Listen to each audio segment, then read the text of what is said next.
Hey guys, it's Vega here, and today I am going to talk about my former classmate named Janelle Villamanca.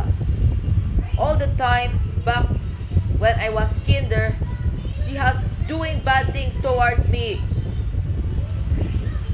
But for what she has done.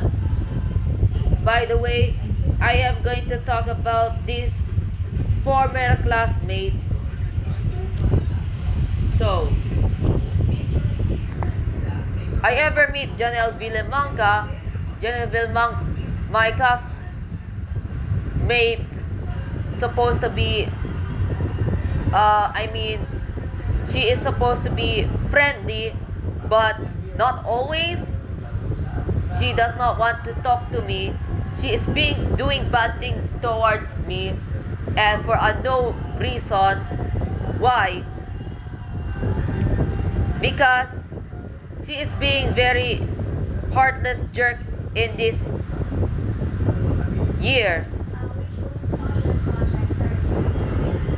I unfriend her on Facebook because we are not friends. And I accept her, but she did not accept me. And of course, I blocked her for absolute reason why she was doing bad things towards me. She is being a huge jerk. And she always transfer other school. What the heck? I hope you are not my friend.